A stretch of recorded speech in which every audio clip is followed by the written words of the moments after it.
This Saturday, documentary channel Rare Earth released a video entitled The Other North Korea, which for the first half is about failure of communism in Albania, which as far as I know, not being educated on the topic, seems fine. But the second half of the video is just an attack on the Trump administration and America in general, which is just idiotic. The first half, as I said, is just a mini documentary about communism in Albania, but the attack on the Trump administration starts about the 10-minute mark, so let's just pick it up there. And I'm sure that many of you have already realized where I'm aiming the conclusion, because this was never a story about communism. It's about extremism. Now yes, the first half of your video is about extremism. But no, the second half of your video is not. As much as you and your constituents must hope it was. No, Trump is not an extremist. Heck, he isn't even really all that right-leaning when you look at his stances. Look here at the iSidewith.com ideological axis for the 2020 presidential election, and you can clearly see here that Trump is to the left of almost all the Republican candidates he faced off in the 2016 presidential election, as well as the 2012 Republican candidate Mitt Romney, and far closer to the center than all projected Democratic candidates, with only former Vice President Joe Biden coming close, and certainly closer than Democratic darlings Bernie Sanders or Pocahontas, Senator Elizabeth Warren, and might I add, certainly around the same ideological area as Senator John McCain, despite their personal difference, whom the left was so happy to heap praise on after his death. Now let's continue. When chaos reigns, dictators thrive. And it doesn't matter if you're left or right, the truth is nonpartisan. When we refuse to repair the pillars of our society falls. And if you take a hard look at Western society, it's falling. No it's not. That's the great thing about Western society. It is perhaps, at the moment, the most stable society in the history of the world. Intercontinental disputes are solved through diplomatic actions, rather than bloodshed. Sure, there are proxy wars here and there, and all of them are pretty much located in one area, that being the Middle East, but that is certainly better than the major world conflicts that were happening just about 50 years ago. After all, why do we hate North Korea? Or to a lesser extent, Hoxha's Albania? I've seen it framed in a few different ways, but as far as I can tell, they're hated because they don't care for their citizens. Yup. They spurn international laws and create a threatening military that destabilizes the world order. Yes, and not really. I don't think, and I'm pretty sure most of the world doesn't see North Korea as a real threat to the world order. Just more of a nuisance. If they were more of a threat, I don't think the American and the South Korean militaries would be as flamboyant with their military exercises. But let's be honest here, those are more for show than to dissuade the North Koreans. Because we know, and they know, if they try anything, that would be the end of them. And don't give me the China argument, because we all know if North Korea is the aggressor, they would be more than happy to get that leech off their back, because we all know their relationship is purely parasitic at this point, with the Cold War over. And China and the United States are so codependent at this point, they don't really need the buffer zone. Anyway, let's continue the video. They have a nepotistic, isolationist government ruled by a paranoid strongman who's above the law. Yes. Their police murder with impunity. Yeah. They spy on their citizens, have massive prison work camps, follow their leader in a cult-like fashion, and have a substantial number of citizens living well below the poverty line. Yes, they spy on their citizens. But honestly, what government doesn't these days? And it probably should just be expected in the 21st century. Of course they have prison work camps. What oppressive regime does not? Hitler had his concentration camps, Stalin had his gulags, and North Korea had their camps of their own. Yes, they praise their leader in a cult-like fashion. That's what years of propaganda does. And when your country is isolationist and you have no real exports, of course there's going to be mass poverty. Of course, this last point isn't really a reason to hate the country. It's more of a point to feel sorry for it. Anyways, let's continue. They enforce this with a massively overbloated military, which they wield in the place of international diplomacy.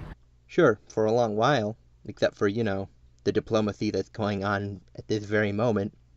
Whether or not it actually accomplishes anything is another topic, but it is happening. Anyways, let's continue. They defy the UN, build nukes they don't need, and cultivate a fear of foreign invasion to sustain their power.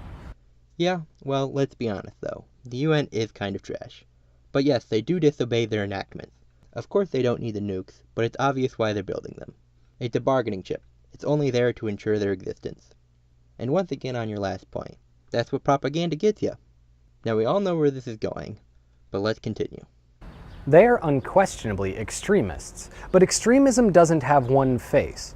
Hoxha's Albania, Kim's North Korea, Putin's Russia, Duterte's Philippines, Erdogan's Turkey, and Trump's America.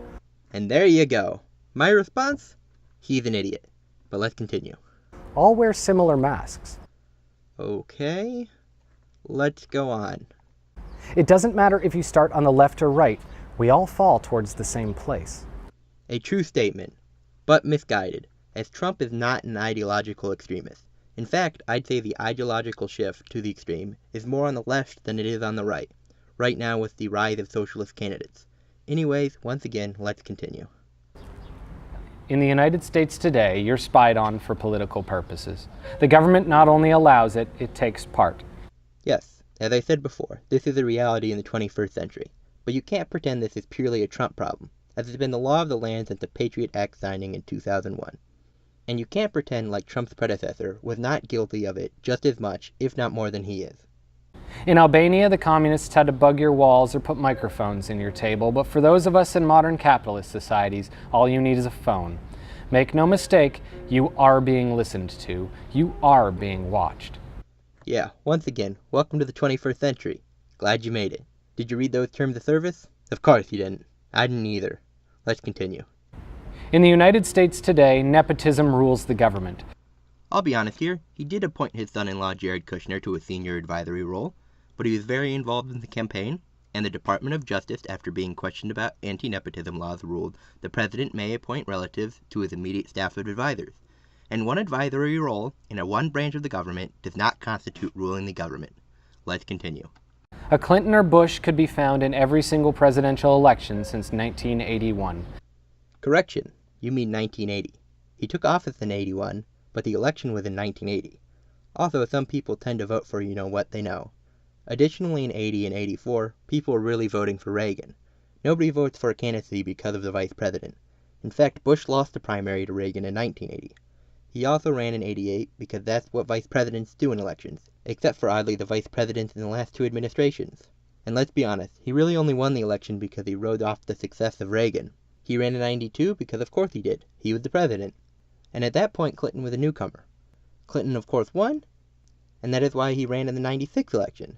Then, of course, in 2000, George W. Bush came along, and this is the moment when you can really start counting it as a dynasty candidacy, as they weren't when H.W. or Bill ran.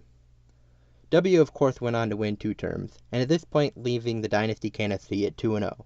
But then Hillary Clinton came along in 08, and lost the primary to President Obama.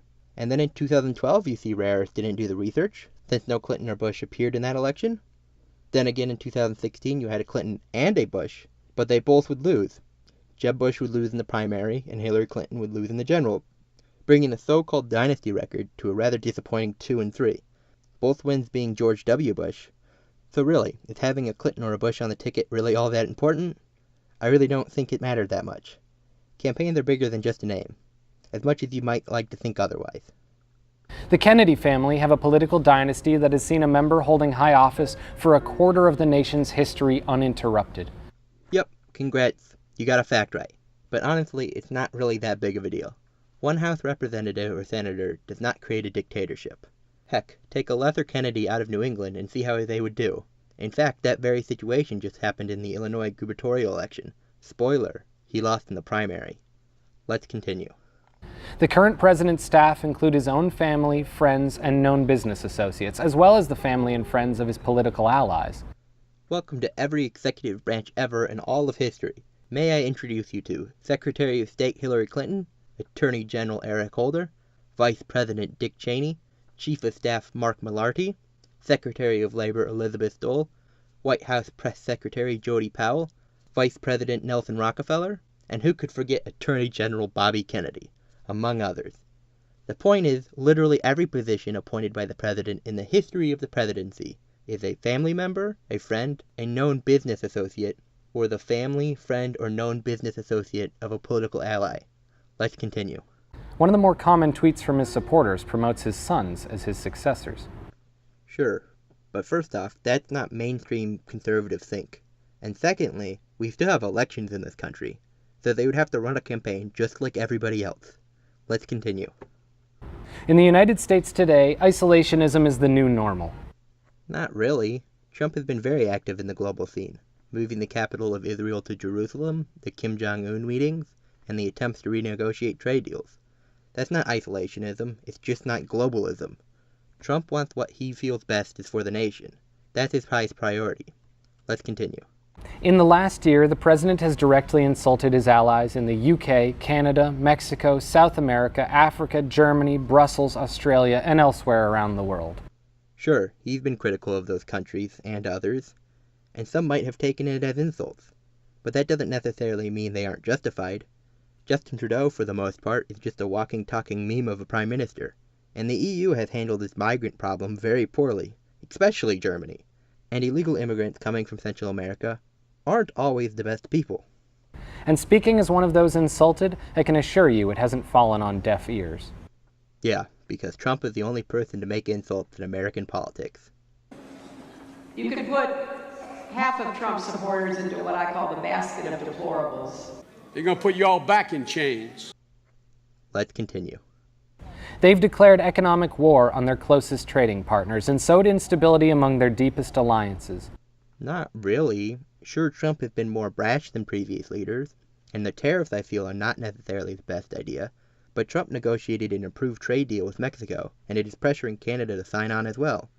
So maybe it is working. Plus, let's be honest here, America is the greatest superpower the world has ever seen, and nobody really wants to get on the wrong side of that. Let's continue. Xenophobia runs rampant. Hate speech and violence towards minorities is on the rise. First off, hate speech is such a vague term, it should be ignored. The left construes any criticism of a so-called protected class as hate speech these days, and in fact violence is actually down. When you look at the last 10 released FBI hate crime statistics, hate crimes are down just about 21% from 2006, 2009 being the only missing data point. And though it has fluctuated over the last 6 years, it actually has stayed pretty steady. The current president repeatedly lies about rising crime rates, illegal immigration, and threats from abroad to sustain his power. Violent crime has certainly been on the decline over the last 20 years, but you cannot deny there hasn't been an increase in violent crime over the last 2 observable years, for the first time in 10 years. So one could claim this is at least half true. Also, for illegal immigration, it is clearly a problem. Countries have laws and borders for a reason. They must be enforced, as a country without borders is not a country at all. We have proper forms of entry, and they need to be followed. Living in America is not a right, no matter how much some on the left think it should be. Those immigrating to the country need to be vetted to make sure their beliefs don't conflict with those the country has been built upon. Additionally, foreign threats do exist. Just look across the pond to Europe. 23rd of March, 2018, France, 5 killed, 15 injured in an attack labeled Islamic terrorism by French President Emmanuel Macron. The 12th of May, 2018, France, 2 killed, 4 injured in an attack classified as jihadist terrorism by Europol. The 29th of May, 2018, Belgium, 4 killed, 4 injured in another attack labeled as jihadist terrorism by Europol. The 31st of August, Netherlands, 2 injured in stabbing by suspect with terrorist motives, as reported by Dutch officials. And lastly, to sustain power, seriously, Trump has only been in office for 2 years, not 10 or 20. We have an election in 2 months, and he himself will be up for re-election in 2 years. The American governmental structure still stands. Are you just stupid or something? Holy cow, let's continue. Crossing the border has become an invasive and distrustful experience, even for citizens of friendly nations. It's called border security. Ever heard of it? It's kind of one of his campaign promises. Let's continue. In the United States today, the leader has a cult of personality. Objective truth has been cast aside for state propaganda and social media conspiracy theories. What, like Russian collusion? No, you probably don't mean that one. You probably think that one is real. And of course this president has a cult of personality. He was a television star, and half the country voted for him in a presidential election, so it's not like he doesn't have a base. All presidents do. And President Obama had a cult of personality just as large as Trump's. He had celebrities fawning over him all the time during his 8 years in office. And state propaganda? Yeah, sure. He's doing such a great job when only one major news network covers him positively. When Obama was president, that was the only one that was dissenting. It's like our news has a political skew or something, and only one side recognizes it exists, while the other claims neutrality. The left's propaganda machine is certainly bigger than the right's, and you are ignorant if you don't acknowledge it. In his first few weeks, over 5% of the current president's words were a lie. All politicians lie, and to say Trump lies more than most is being increasingly dishonest. Plus, most of these claims of Trump lies come from fact-checking websites such as PolitiFact or Snopes, which are left-leaning, usually nitpicking such inconsequential information is not really needed to be reported on, as well as misrepresenting truth or lies as the opposite, for no other reason than the article author disagreeing with the conclusion, just to hurt Trump's rating. Let's continue. At the time, that was the highest number to date of any American president. A year later, and it's reaching nearly 10%. See previous point. To avoid coming to terms with this reality, true believers have invented an elaborate scheme by which his ineptitude is a cover for disrupting international pedophilia. None of it makes sense, but in a cult, it doesn't have to. Reality has no place in ideology. I'm sorry, what? Are you serious? Are you trying to strawman his base this much? Come on, let's continue. In the United States today, prison work camps hold more detainees than anywhere else on the planet. You mean a prison, right? Like a normal run-of-the-mill corrections facility? You are misrepresenting this so much it's not even funny. American prisons are not German concentration camps, nor are they Russian gulags. To call them work camps is entirely disingenuous. They're paid on average around 63 cents an hour, slavery at the point of a gun. They are in prison. They committed real crimes, not like the previous mentioned regimes. They are not political detractors. Last time I checked, Chris Cuomo is still working at CNN and is not in a federal prison. If you want to talk about imprisoning political detractors, why not talk about Dinesh D'Souza? Now that was a political hit job. Anyways, let's continue. At 4.4% of the world's population, the United States hosts 22% of its prisoners, more than any communist nation ever attempted, more than Albania, more than North Korea, more than the USSR. First off, a couple of points. First, the U.S. population is much larger than those countries, so it makes sense for us to have more prisoners. Secondly, the U.S. has better policing than those countries. And lastly, the U.S. does not kill its prisoners. Let's continue. It's a $74 billion industry, and growing. So, welcome to capitalism. Everything has a profit margin. This is how you try to balance a budget. Let's continue. In the United States today, the military is engaged in 7 wars.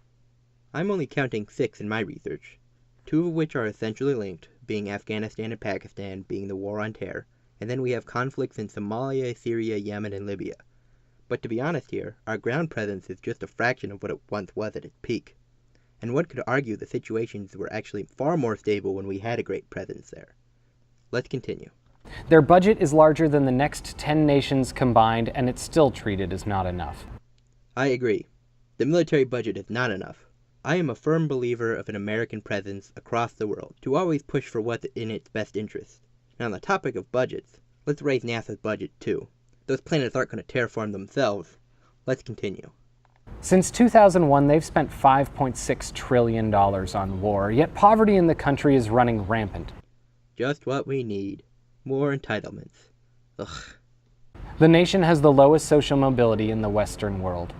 I went and read a synopsis of where this quote comes from. And first off, it's just a quote. It's not a finding.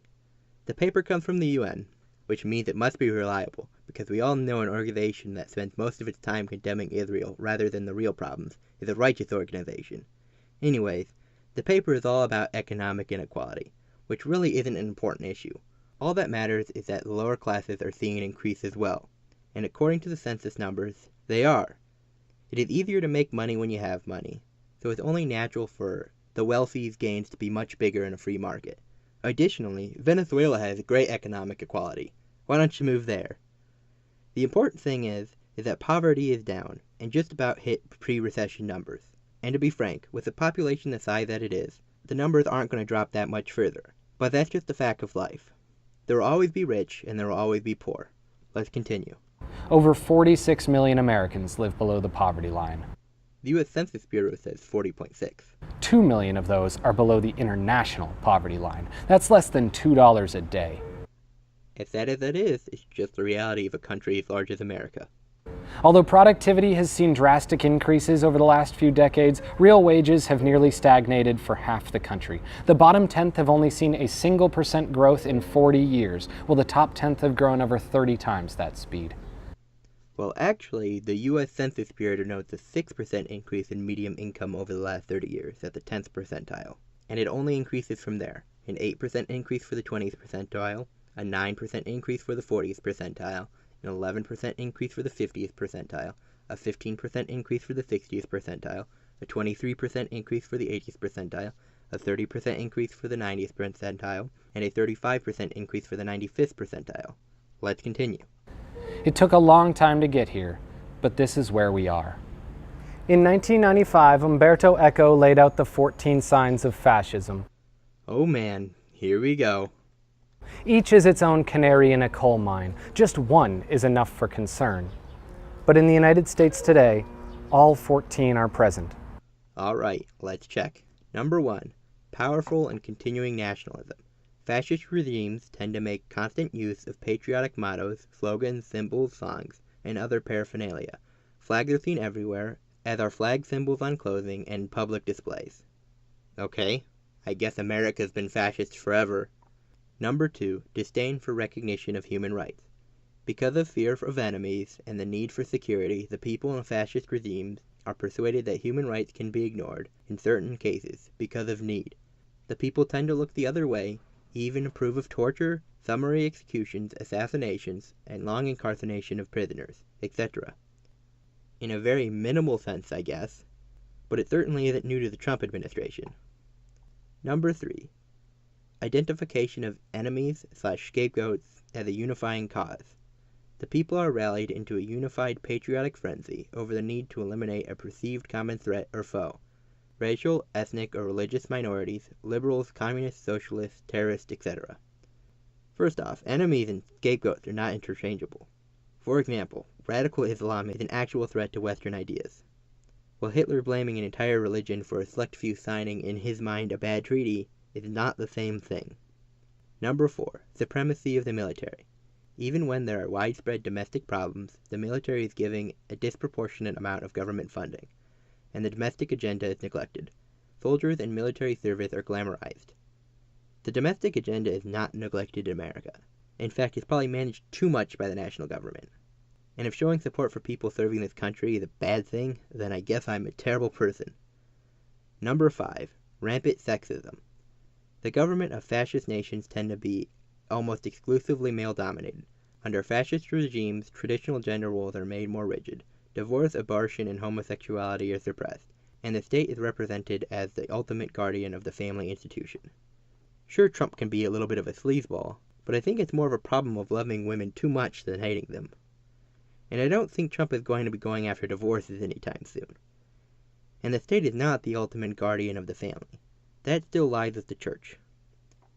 Number 6. Controlled mass media. Sometimes the media is directly controlled by the government, but in other cases the media is indirectly controlled by government regulation, or sympathetic media spokesmen and executives. Censorship, especially in wartime, is very common. Nope. Trump may not like some sections of the mainstream media, but he is not actively suppressed or taking control of it. In fact, Fox News probably has more control of Trump than Trump has of it. Number 7. Obsession with national security. Fear is used as a motivational tool by the government over the masses. How is national security a bad thing? Number 8. Religion or government are intertwined. Governments in fascist nations tend to use the most common religion in the nation as a tool to manipulate public opinion. Religious rhetoric and terminology is common from government leaders, and even when the major tenets of the religion are diametrically opposed to the government's policies or actions. This country was founded on Judeo-Christian values, and that will always be part of its governing practices. Remember, the saying of separation of church and state in the American lexicon actually comes from a letter from President Thomas Jefferson to the Danbury Baptists, saying the nation would not create a national religion to block their free expression, not that religious ideas would not be used for the inspiration of laws. Number 9. Corporate powers is protected. The industrial and business foundation of a fascist nation often are the ones that put the government leaders into power, creating a mutually beneficial business-governmental relationship and powerful elite. Corporate protections come in a free market. All fascist regimes I've ever looked at involve government-controlled corporations, so I don't really know where this sign comes from. Number 10. Labor power is suppressed. because the organized power of labor is the only real threat to a fascist government. Labor unions are either eliminated entirely or are severely suppressed. As much as I'd like to see public sector unions go, there hasn't been any union suppression at all in this administration.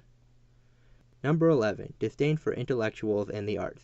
Fascist nations tend to promote and tolerate open hostility to higher education and academia. It is not uncommon for professors and other academics to be censored or even arrested. Free expression in the arts and letters is openly attacked. The only suppression I've seen on college campuses come from the left, against conservative speakers. So I guess there is some? But that doesn't count against Trump. Number 12. Obsession with crime and punishment. Under a fascist regime, the police are given almost limitless power to enforce laws. The people are often willing to overlook police abuse and even forego civil liberties in the name of patriotism. There is often a national police force, with virtually unlimited power in fascist nations. No. And the police are just finally able to enforce the law that they have on the books.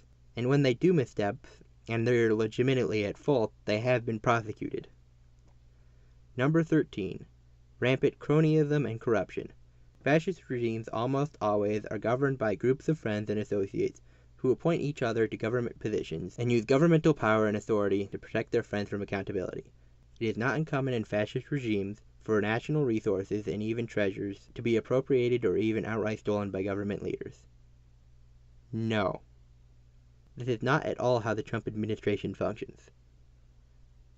Number 14. Fraudulent elections. Sometimes elections in fascist nations are a complete sham.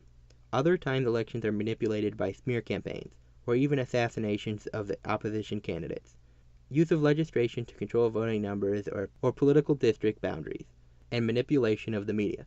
Fascist nations also typically use their judiciaries to manipulate or control elections. No, the election that was conducted was just as legitimate as any before it.